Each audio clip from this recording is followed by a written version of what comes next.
Hi guys, welcome back to another video, and in today's video I will be sharing my thoughts on this blanket here. I have no idea if you can see that or not, but I will insert a clip right here of what it looks like when it's like all up and ready and whatever. And this is the 6-Day Star Blanket by Eddie McKnit. Don't quote me on that, probably is correct though. Yeah, so this is the star blanket. It was viral maybe 1 or 2 months ago, but I am a slow crocheter and I did not make this in 6 days. I think I made it in about 1 month, which is actually insane for a blanket. Of course I wasn't crocheting that entire month, but when I got to this last 9-row section, I got really unmotivated and it took me ages, but I was on track to finish it in 6 days until then. So, first thing, how long did it take? So this took, like I said, about a month, but it could definitely take you a week. I don't know about 6 days, maybe even 2 weeks, but 6 days feels like unachievable. I know some people have done it, but I actually made my star blanket 9 rows longer than she said to make it, just because I wanted a bigger throw, but I didn't do a king size blanket or anything. But yeah, that's that. And moving on, what are my thoughts on the crochet drama around this blanket, because there's been a lot. I am definitely all for accessibility, how you can access patterns, but I also think that one woman, one lady can't do it all. So there were a lot of really high expectations for this pattern, even though it was just one lady who created a pattern.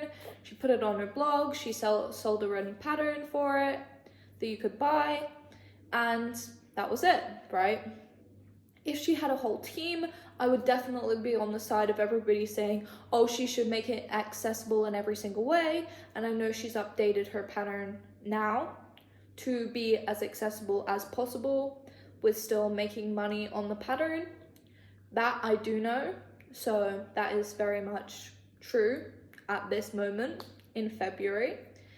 But I think that she is just one person at the end of the day, and the accessibility is very important when it's one lady or man or whatever doing a pattern just by themselves. I feel like we should have a bit more leeway and a bit more understanding in the crochet community in general, as it is supposed to be very inclusive, that one person cannot do everything.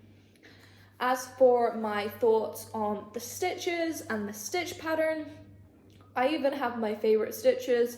This is how long I've been working on this.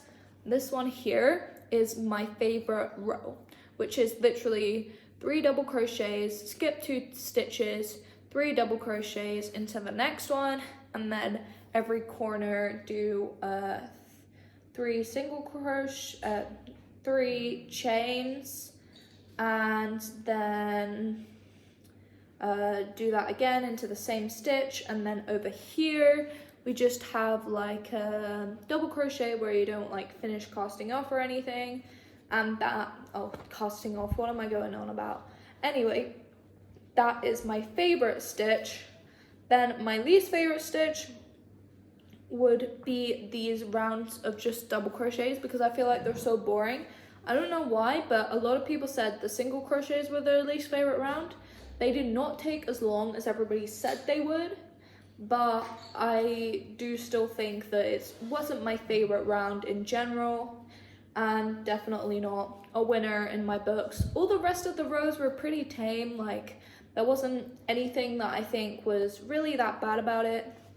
Though I would say, if you are a modern crocheter like me, or if you're a lot younger, then I would definitely watch the video and then sort of gauge how much you can do on your own, because the pattern itself is written in the old style. I don't know what you call it now, but anyway, it is definitely good idea to check out her pattern if you haven't already. I will link it in the description. It is a great pattern, and overall I would give this star blanket about 7 out of 10 for a crochet project, because I hated weaving these ends in. I love weaving ends in, and I loved like doing it as I go, whatever. But if I had left them all to the end, it would be insane how many ends this blanket has. And as somebody who actually likes sewing, which a lot of people don't, that was hard. So if you did not like sewing, this is not the project for you. Or just make it in like one color and like use a color changing yarn. I saw a lot of people actually do that as well. But yeah, I think that's a great thing to note. She says to change your color every like 2 to 3 rows, depending on what section of the blanket you're on. I definitely agree with that. That gives the best look, in my opinion, for this sort of like star vibe. I do overall really like the colors that I picked out, and as you can see, this is definitely a very colorful, bright project, which will be behind me in all my future videos that I'm on the couch with. And with that, I think those are all of my main thoughts on the blanket. This is quite a short video, but I hope you enjoyed it nonetheless. Just a little check-in from me on how I did this star blanket and what my thoughts on it were. Thank you very much for watching to the end of this video. Hope you liked it. Hope you leave a like. See you in next week's video. Bye.